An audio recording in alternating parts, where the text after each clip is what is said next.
The lights in the small grocery store flickered as Emma Clark walked down the narrow aisle.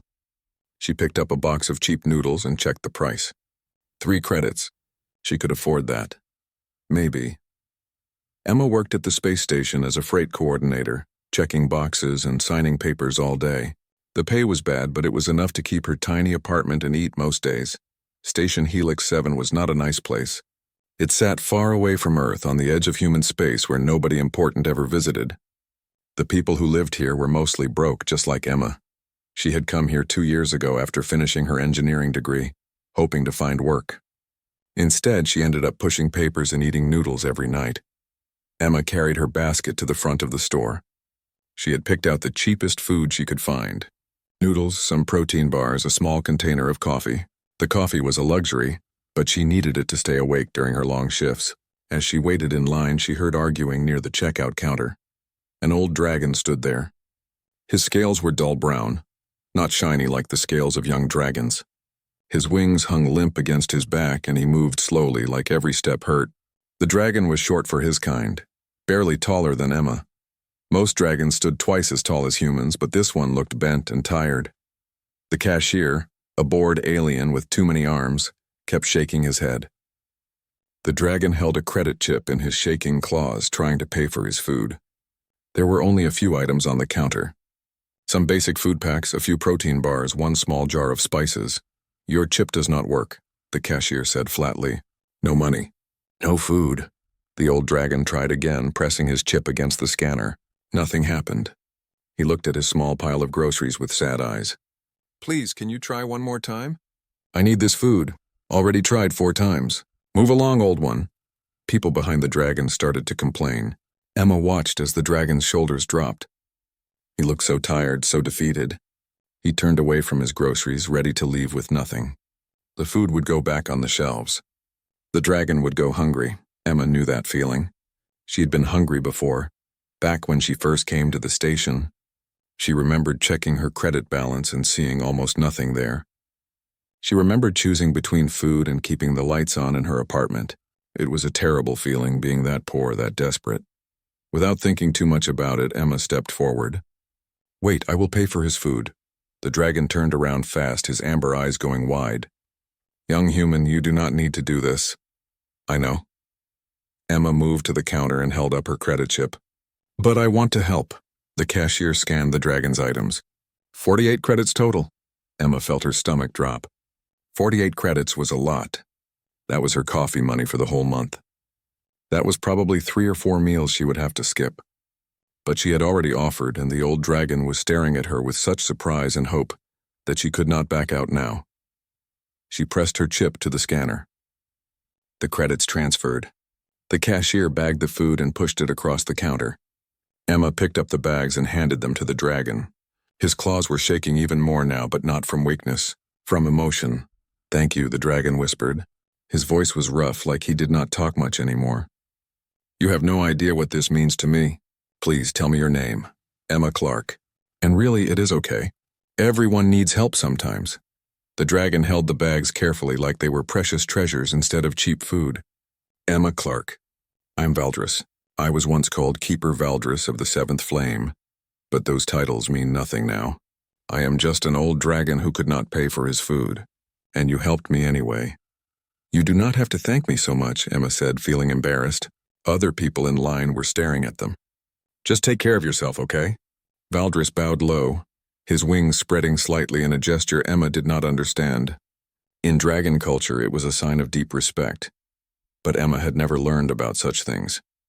She just thought he was being polite. "I will never forget this kindness, Emma Clark," Valdris said softly. Then he turned and walked out of the store, moving slowly, carefully carrying his bags of food. Emma went back to her own shopping. She put the coffee back on the shelf. She could not afford it now. She would have to drink water and stay awake on willpower alone.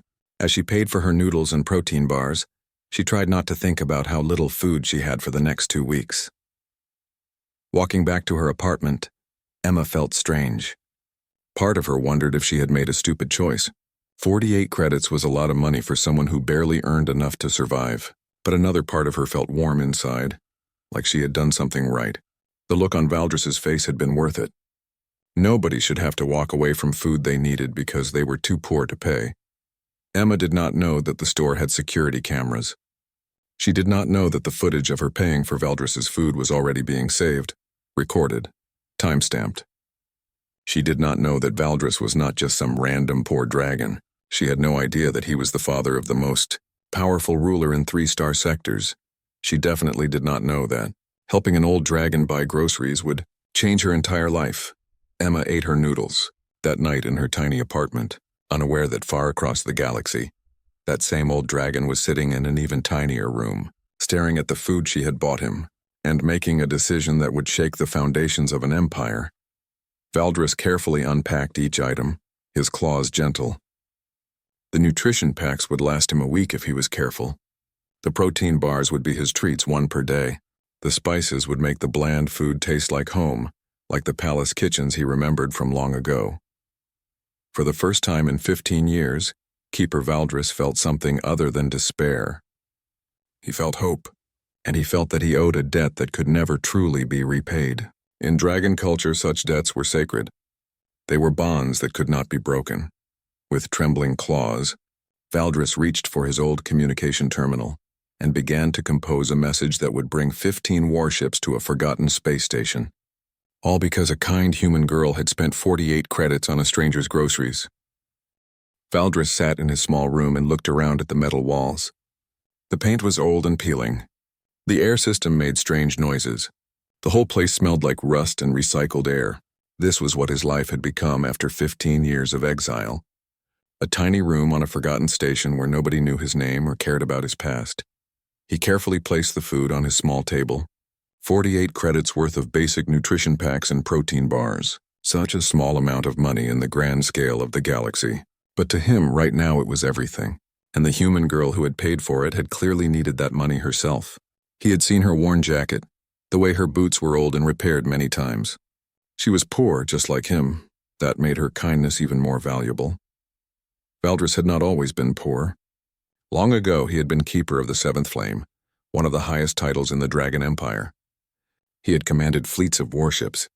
He had advised his daughter as she grew into a powerful leader. He had walked through palace halls made of crystal and gold. He had been respected, honored, powerful. Then came the argument with his daughter, Seraphine. She had become Empress of all dragons, ruling over billions of lives across hundreds of worlds. Valdris had disagreed with her decisions. She wanted to rule with an iron fist, to make the empire strong through fear and military might. He had believed in the old ways, in honor and mercy and kindness. They had fought.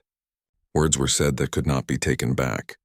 Seraphine had been furious with him for questioning her in front of the imperial court. She had called him weak, outdated, foolish. He had called her cruel and power-hungry. In her anger, she had exiled him, stripping away his titles and wealth, sending him away from the empire forever. Valdris had accepted it. He understood that rulers sometimes had to make hard choices. He had left quietly with dignity, expecting never to see his daughter again. For 15 years, he had lived in poverty on the edges of civilization, too proud to beg, too old to work much. He had slowly been dying, forgotten by everyone until today, until Emma Clark had seen an old stranger who needed help and had chosen to sacrifice her own comfort to provide it. She had not known who he was. She had not expected any reward. She had just been kind because kindness mattered to her. Valdris stared at his old communication terminal. It was ancient technology, barely working, held together with wire and hope. But it had one special function that still worked. Every member of the Dragon royal family had access to the Imperial Emergency Channel. It was a communication line that reached across the entire empire, alerting every ship, every station, every important dragon that something critical had happened. Valdris had never used it during his exile.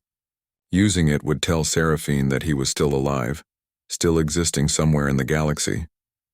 He had thought she would not care. He had thought she hated him. So he had stayed silent for 15 years, letting her believe he was probably dead. But now he had to use it, not for himself but for Emma Clark. The girl had shown him something he thought had died in the universe. She had shown him that genuine kindness still existed, that not everyone measured worth in credits and power. She deserved to be recognized for that. She deserved to be honored. More than that, Valdris knew the old laws. The ancient debt of kindness was one of the most sacred traditions of his people, older than the empire itself. When someone showed profound kindness to another without expecting anything in return, a life debt was created. It was not a small thing. It was a bond that demanded honor, respect, and repayment. With shaking claws, Valdris activated the terminal. The screen flickered to life, showing the Imperial seal. He took a deep breath and began to record his message. This is Keeper Valdris, formerly of the Seventh Flame, speaking on the Imperial Emergency Channel by right of blood and royal lineage. His voice was stronger now, filled with the authority he once had. I invoke the ancient debt of kindness. Today, a human named Emma Clark of Station Helix 7 paid for my groceries when I could not afford them. She gave up her own money, expecting nothing in return, showing mercy to a stranger who had nothing. He paused, feeling emotion rise in his throat. This human girl reminded me that honor still exists in the galaxy. She showed me kindness when I was at my lowest point. By the old laws, by the sacred traditions that existed before the Empire, I declare that a life debt is owed. Emma Clark has earned the protection and gratitude of House Valdris and all who honor the old ways. Valdris ended the recording. For a long moment he stared at the screen. If he sent this message, everything would change. His daughter would know he lived. The entire empire would know. There would be consequences he could not predict. But honor demanded it. Emma Clark deserved recognition for her kindness. He pressed send. The message shot out across the quantum communication network, racing from relay to relay at faster-than-light speed. Within seconds, it reached the outer colonies. Within minutes, it hit the core worlds. Within an hour, it would reach the Imperial capital itself. Valdris sat back in his chair, exhausted. He had done what needed to be done. Now it was up to fate and his daughter to decide what happened next. Halfway across the sector, on the bridge of the Imperial flagship Eternal Dawn, Empress Seraphine was reviewing military reports. She was a magnificent dragon, her scales deep crimson, her eyes golden like fire. She wore the imperial crown and the weight of ruling billions of lives. She had not thought about her father in years, assuming he was dead somewhere far away. Then every screen on the bridge turned red. Alarms began to sound. The Imperial Emergency Channel had been activated for the first time in over a century. Every dragon on the bridge froze. Seraphine's claws gripped her throne as her father's voice filled the bridge. She had not heard that voice in 15 years. She had thought she would never hear it again. As she listened to his message, tears began to form in her eyes. Her father was alive. He had been living in poverty on some forgotten station. He had been unable to afford basic food, and he had used his one opportunity to contact her, not to ask for help, not to beg for forgiveness, but to honor a human stranger who had shown him kindness. Seraphine stood up, her wings spreading wide. Navigation. Set immediate course for Station Helix 7. Maximum speed. I want to arrive within hours, not days. Her second-in-command, a scarred old warrior named Dravik, looked shocked. Your Majesty, that station is weeks away at normal speed. Then we push the engines beyond normal limits, Seraphine snapped. Communications, send word to the Honor Guard fleet. I want 15 ships ready to accompany us. Full ceremonial formation. 15 warships, Majesty? Dravik's eyes widened. For a single human? Seraphine's eyes blazed with golden fire. My father invoked the ancient debt of kindness. Do you understand what that means? A human girl showed mercy to a member of the royal family when he had nothing. She could have walked past. She chose compassion. 15 ships is the minimum honor demands. She turned to her communications officer. And find me everything we have on Emma Clark. I want to know everything about the human who was kind to my father. Emma was eating cheap noodles at her desk when the alarm started. The sound was loud and scary, echoing through the whole space station. She looked up from her lunch, confused. Those were the proximity alarms, the ones that only went off when something really big appeared near the station. Her coworker, Crix, rushed to the sensor display. Crix was a Zentari, an alien with 4 arms and 3 eyes. Right now, all 3 of his eyes were open very wide. By all the stars, there are 15 dragon warships outside the station. What? Emma jumped up and ran to look at the screen. Sure enough, the sensors showed 15 massive ships arranged in a perfect pattern. Each ship was enormous, bigger than the entire station. Their hulls were black and shiny, covered in weapons. The lead ship had a name displayed, Eternal Dawn. It was the flagship of the Dragon Empire, Why would dragons send a whole fleet here? Emma whispered. Station Helix 7 was nobody important. They were just a small trading post where poor people lived. The dragons had never paid attention to them before. The station administrator's voice came over the speakers, shaky and nervous. Attention all personnel. We have received communication from the Dragon flagship. They are requesting permission to dock a shuttle. They are asking for someone named Emma Clark. If Emma Clark is on this station, please report to the command center immediately. Emma felt like all the blood drained from her face. Every person in the office turned to stare at her. I did not do anything wrong, she said quickly. I swear I paid my taxes. I have not broken any laws. What did you do, Emma? Crix demanded. I just helped an old dragon buy groceries 3 days ago. That is all. He could not pay, so I paid for him. The speaker crackled again. Emma Clark, this is Administrator Hayes. The Empress of the Dragon Empire is personally requesting to speak with you. Please come to the command center now. Emma's legs felt weak. The Empress wanted to talk to her. About groceries. This could not be real. Maybe she was dreaming. Maybe she had fallen asleep at her desk and this was all a weird nightmare. Crix pushed her toward the door. Go. Now. You cannot keep an Empress waiting. Emma walked through the station corridors in a daze. Everyone stared at her as she passed. People whispered behind their hands. By the time she reached the command center, her heart was beating so fast she thought it might explode. Administrator Hayes grabbed her arm the moment she walked in. He was a thin human man who always looked worried. Right now he looked terrified. Miss Clark, what exactly did you do? I paid for an old dragon's groceries, Emma repeated. He could not afford them. I had some extra credits. That is it. Hayes looked like he might faint. That old dragon is Keeper Valdris, the exiled father of Empress Seraphine. He invoked something called the Ancient Debt of Kindness. The dragons are treating this like you saved the Empress's life. They want to bring you to their flagship. Emma stared at him. The old dragon from the grocery store was the Empress's father? Apparently. And you paid for his food. Hayes took a deep breath. Miss Clark, you have the right to refuse. You are a free citizen. But if you say no, we might have a serious problem with the Dragon Empire. They have 15 warships outside. They could destroy this station if they wanted to. Emma looked at the view screen. The Dragon shuttle was approaching, beautiful and golden with ceremonial guards visible through the windows. She swallowed hard. I will go. I did not do anything wrong. If they want to talk about helping someone with groceries, I will explain. 20 minutes later, Emma sat in the shuttle across from two of the biggest dragon warriors she had ever seen. They had not said a word to her, just gestured politely for her to sit down. The shuttle lifted off from the station, and through the window Emma watched her home get smaller and smaller.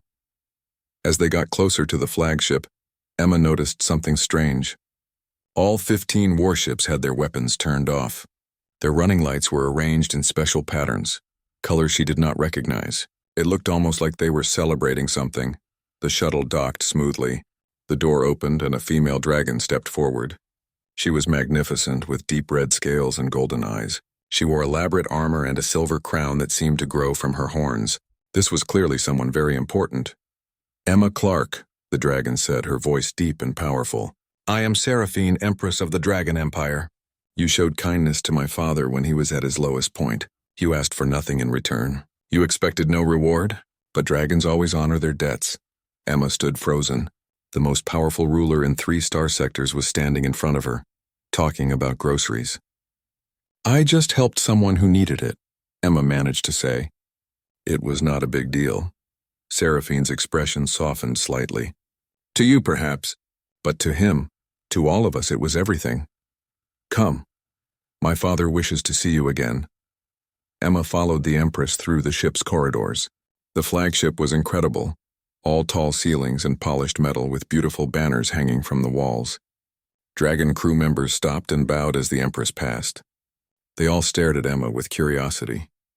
They stopped at a large door guarded by 2 massive warriors. Seraphine paused and turned to Emma. For a moment, the powerful Empress looked sad and vulnerable. 15 years ago, I had an argument with my father, Seraphine said quietly. We disagreed about how I should rule the empire. He believed in honor and mercy. I believed in strength and power. We both said terrible things to each other. I was so angry that I exiled him, took away everything he had and sent him away. She looked down at her claws. I told myself it was necessary, that a ruler must be strong and cannot show weakness. But I sent my own father to live in poverty and loneliness. For 15 years I thought he was fine. I thought he had chosen his path. Then I heard his message. I heard his voice, old and tired, speaking from a forgotten station. And he used his one chance to contact me not to curse my name or beg for mercy, but to praise a stranger's kindness. Seraphine looked at Emma with tears in her golden eyes. You showed my father something I denied him for 15 years. Simple compassion. You reminded him that good still exists in the universe. For that I can never fully repay you. The doors opened. Inside was a beautiful room with large windows showing the stars. And there, sitting by a window, was Valdris. He looked much better than he had in the grocery store. He was clean, wearing nice robes, and his scales seemed brighter. When he saw Emma, his face broke into a huge smile. Emma Clark, he said warmly. You came. I did not really have much choice, Emma admitted. 15 warships showing up is kind of scary. Valdris laughed, a deep rumbling sound. My daughter never does anything small.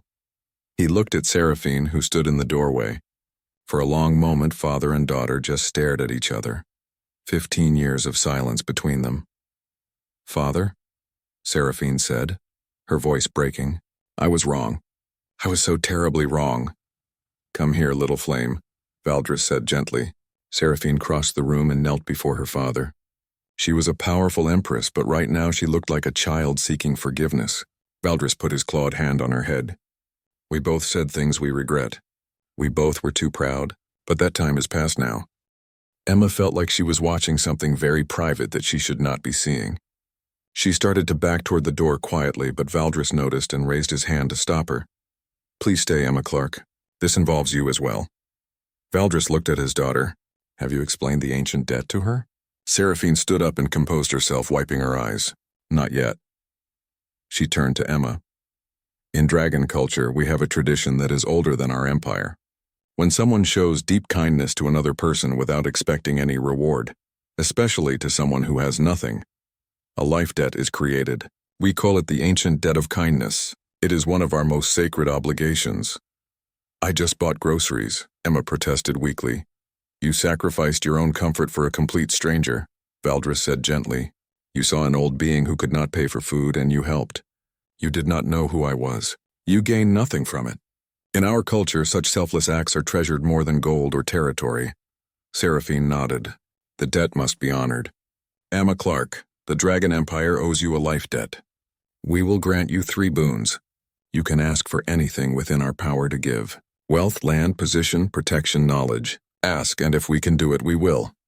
Emma's mind went blank. 3 wishes from the most powerful empire in the sector. She could ask for enough credits to never work again. She could ask for her own planet. She could ask for power and status. Anything she wanted. She thought about her tiny apartment with the broken air system. She thought about her student loans that would take 20 years to pay off. She thought about her boring job shuffling papers. She could leave all of it behind. She could be rich. She could be important. But something about the way Valdris was looking at her made her pause. He watched her with hope and warmth in his amber eyes. He trusted her to make the right choice. And Emma realized that he had not used his one chance to call his daughter to ask for help. He had used it to honor Emma's kindness. Can I have some time to think about it? Emma asked. This is a lot to process all at once. Of course, Seraphine said kindly. Take all the time you need. We have prepared quarters for you on this ship. Rest, eat, and think about what you want. And Emma, thank you. Thank you for giving me back my father. The room they gave Emma was bigger than her entire apartment back on the station. The bed was so soft it felt like floating on clouds. The bathroom had running water that did not smell bad or make weird noises. When servants brought her dinner, it was more food than she normally ate in 3 days, and all of it tasted amazing. She could get used to this, Emma thought. And that was dangerous. Over the next 2 days, Valdris visited Emma often. He never pressured her or asked about the boons. He just talked to her like a friend. He told her stories about old dragon traditions, about times before the Empire when his people lived on one world and measured wealth by honor and relationships instead of credits. He talked about his regret over the fight with his daughter. He talked about the lonely years of exile, living in poverty, thinking he would die alone and forgotten. I had convinced myself that my daughter hated me, he he said on the second evening. I thought I had failed as a father, and then you appeared in that store. For the first time in 15 years, someone saw me as a person worth helping. You gave me hope again, Emma Clark. That is worth more than all the treasure on this ship. On the third day, Empress Seraphine asked Emma to meet her on the observation deck. The Empress stood before huge windows looking out at the stars. Her guards had been dismissed, giving them privacy. Have you decided on your boons? Seraphine asked. Emma walked over to stand beside her. From here, she could see all 15 warships in formation, protecting the flagship. I think so. But I need to make sure I understand something first. This debt, it is really important to your people, right? Like really sacred? It is the most sacred obligation in our culture, Seraphine confirmed.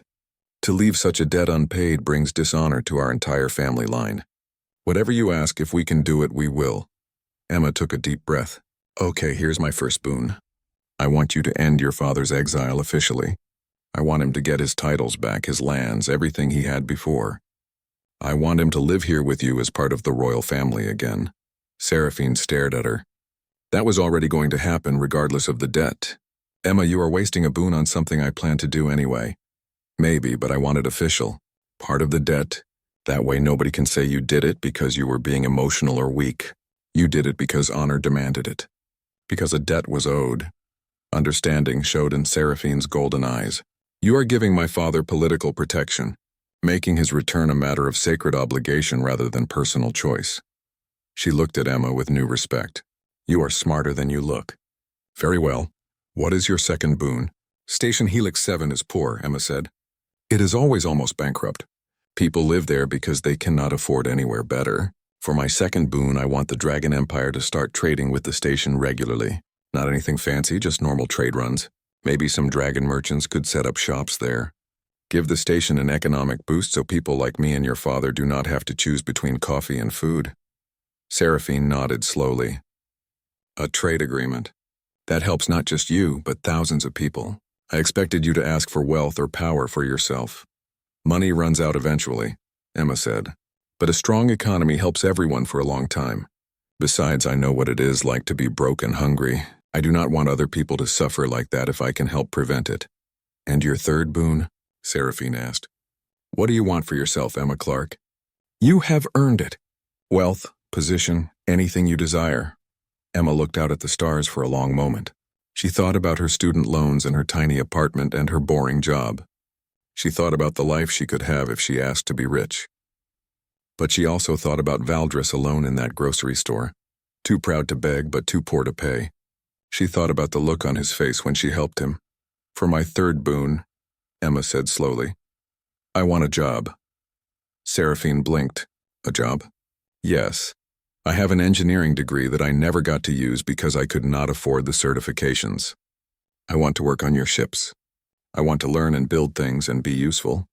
Not as some honored guest who sits around getting fat on fancy food, but as someone who contributes. Pay me whatever you would pay any other engineer. I will work my way up like everyone else. I just want the opportunity. For a long moment, Seraphine said nothing. Then she started to laugh. It began as a chuckle and grew into full laughter that echoed through the observation deck. You were offered anything in the Empire's power to grant, and you asked for an entry-level job. Emma Clark, you are either the wisest person I have ever met or the most foolish. Probably both, Emma admitted with a smile. Seraphine's laughter faded into a warm smile. Very well. All three boons are granted. My father's exile ends officially as of this moment. The Empire will establish formal trade with Station Helix 7 within the month, and you are now appointed as a junior engineer in the Imperial Fleet, assigned to this flagship. We will cover your certification costs and training. She placed a clawed hand on Emma's shoulder. But know this. You will always be welcome in the royal family. You gave me back my father. You showed him kindness when he had nothing. That makes you family regardless of your job title. If you ever need anything at all, you need only ask. Emma felt tears forming in her eyes. Thank you. That really means a lot to me. That evening, there was a huge feast in the Great Hall of the Eternal Dawn. The hall was enormous, with high ceilings and beautiful decorations. Hundreds of dragons attended, all of them important members of the Empire. Valdris sat in a place of honor at the head table, his exile officially ended, his titles restored. But he spent most of the night talking with Emma, swapping stories and laughing like old friends.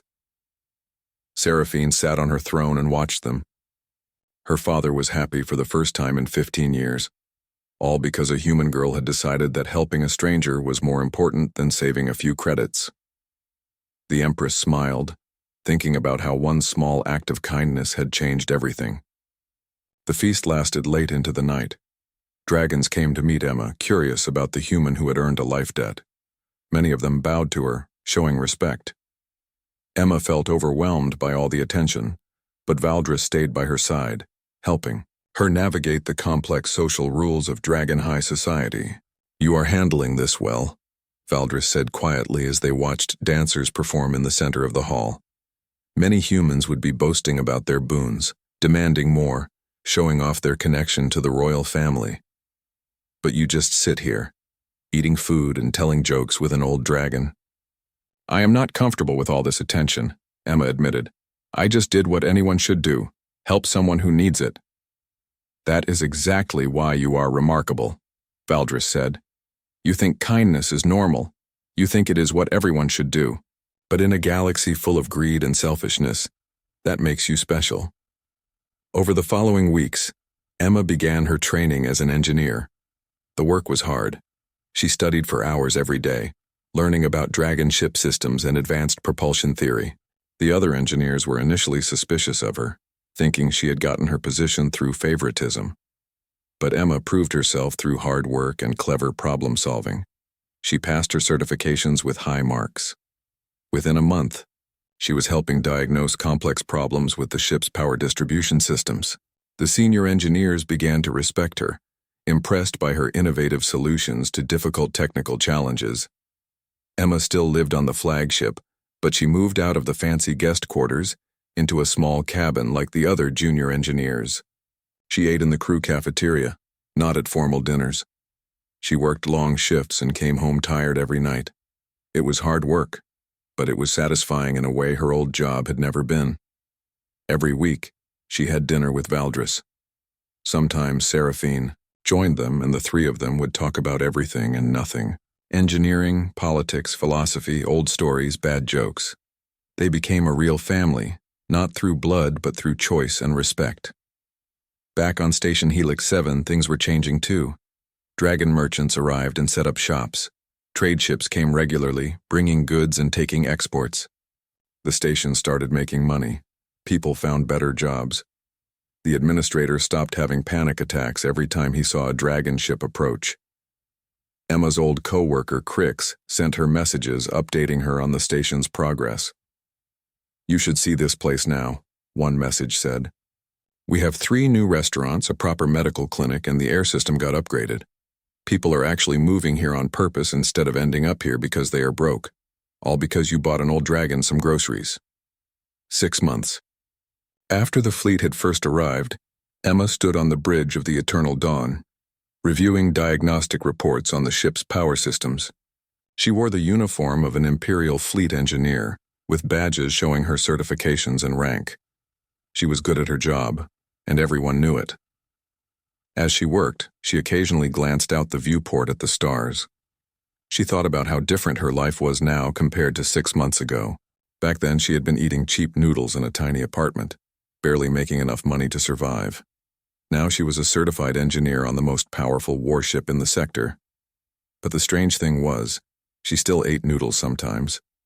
The crew cafeteria served them, and Emma found she actually liked them.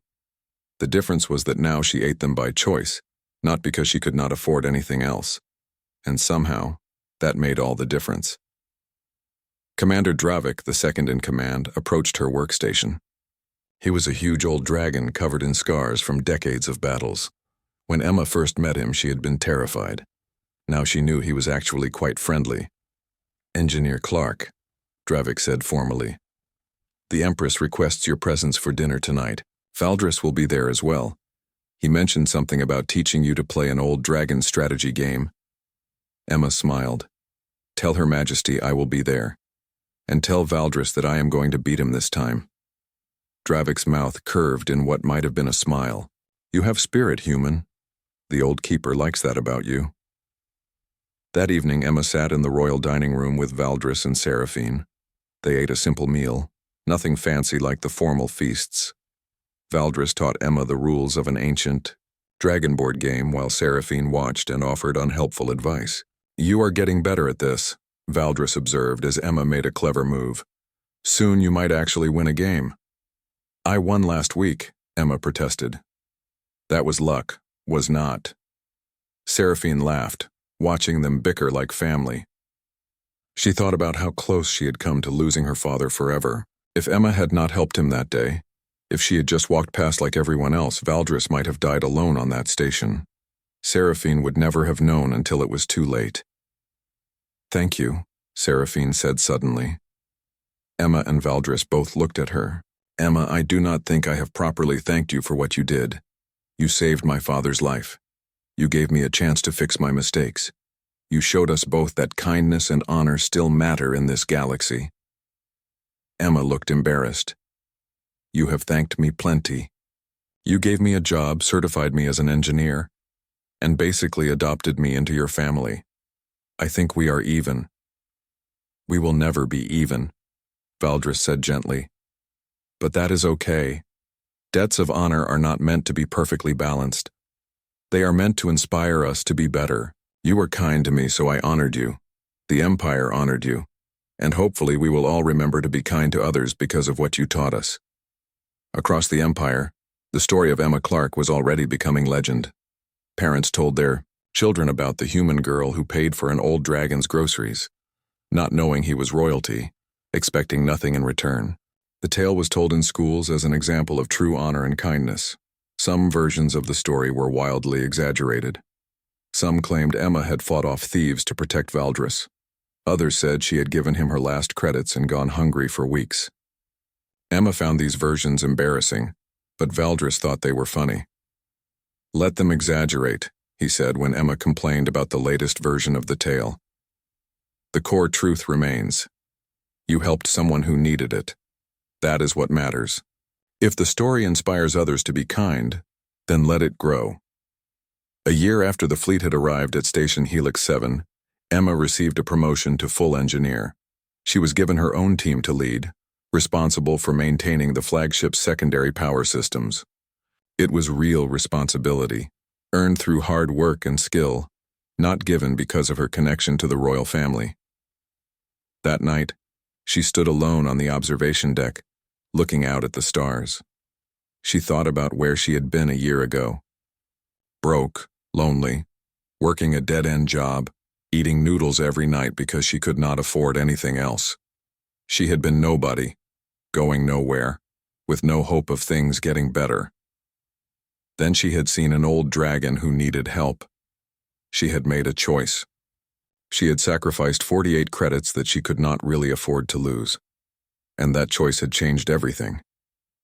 Emma did not regret it, not for a second, because the money was gone, but what she had gained was so much more valuable. She had gained a family. She had gained a purpose. She had gained proof that kindness mattered, that doing the right thing could change the world. Valdris found her there, standing at the window. He moved quietly for such a large being, but Emma had learned to sense when he was near. "Thinking deep thoughts?" he asked. "Just remembering," Emma said, "remembering how this all started, with groceries." Valdris laughed, that warm, rumbling sound Emma had come to love. The best things often start small. A seed becomes a tree. A spark becomes a fire. 48 credits became a legend. "I am not a legend," Emma protested. "I am just an engineer who was in the right place at the right time." "You were a person who chose kindness when cruelty or indifference would have been easier," Valdris corrected. "That is what makes you special, Emma Clark. Not your job, not your connection to the royal family. You, your choice, your heart." They stood together in comfortable silence, watching the stars stream past as the ship traveled through space. Somewhere out there was Station Helix 7, thriving now, full of people living better lives because Emma had cared enough to help a stranger. Somewhere out there were young dragons learning Emma's story, being taught that honor and kindness still mattered in the galaxy. And here, on the flagship of the most powerful empire in the sector, A human engineer and an old dragon stood side by side as family, all because one had needed help and the other had chosen to give it. It was, Emma thought, a pretty good trade for 48 credits.